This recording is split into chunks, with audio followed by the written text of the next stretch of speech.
Hi friends, I hope you're having a good day. Today I'm going to be teaching you how to make an animal habitat using materials from outside, natural materials you can gather, and a box, some scissors, and tape. And this is a really fun activity because it gets you outside if you have a yard or a backyard, a garden. If you don't, then maybe you can take a walk with your family. And if you can't do that, then you can just find things around your house that mom and dad say is okay to use. So first, when you go in the backyard to pick things, make sure you have a family member, an adult with you, so that you know it's okay to pick it and bring it in the house.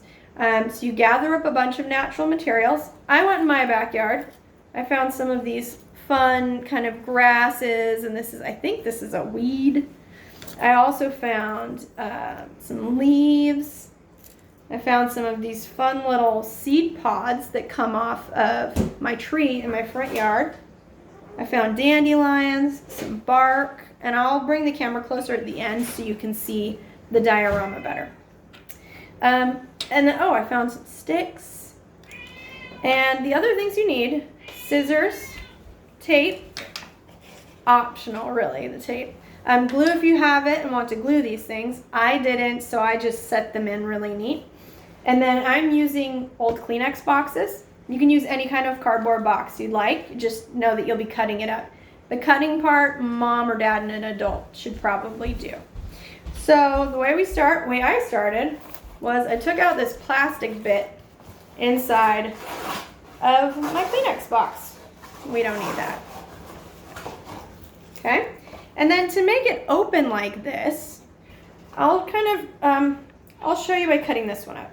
So I started by deciding I need to take this front off, but keep these sides so that I have the sides and the back. So let me show you how I did that. I start by cutting towards the front, and then make sure I do this so you can see it. I cut down. Once I get it down, see how I have it open like this? I can cut this bottom flap off, or you can always leave it on and make your box longer so you have more space to put things. For mine, I cut this part off, but this is also kind of fun too if you want it to be a longer base. Okay, we cut our box open. Now, if you have glue and you want to glue your things down, you can put some glue on here, up here. The Elmer's glue works best. I have stick glue and it does not work. You can try tape, but that doesn't always work. What I did use tape for though, is I taped some fun things on the top of this flap. So I wanted some of this really neat,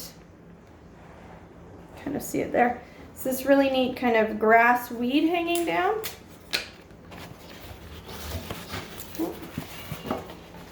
There we go.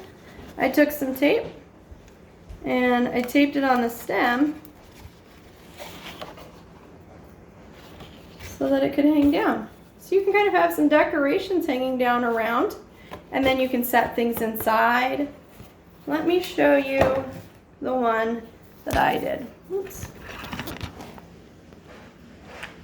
So as you can see, you can kind of see the angles. So as you can see, I have some bark that I found, tilted up. I found some different kinds of rocks, some grass, a little bit of moss. Found some different kinds of flowers, and I made sure it was okay for me to pick those flowers first in case somebody wanted to keep them in the ground and not take them inside. I put in some sticks, all sorts of things, and everybody's yard is a little bit different. So everybody might have something different inside their habitat. Another fun thing about this is that when you do pick materials, now do we eat the stuff that we bring in? No, we shouldn't eat it. But sometimes you have to ask mom and dad if it's okay, or another adult with you. You can smell it, talk about what does this smell like, and then maybe compare it to something else, like a regular blade of grass and something else. And you can say, does it smell like anything? If it doesn't, then no, but maybe this one does, or one is sweet, one is sour smelling.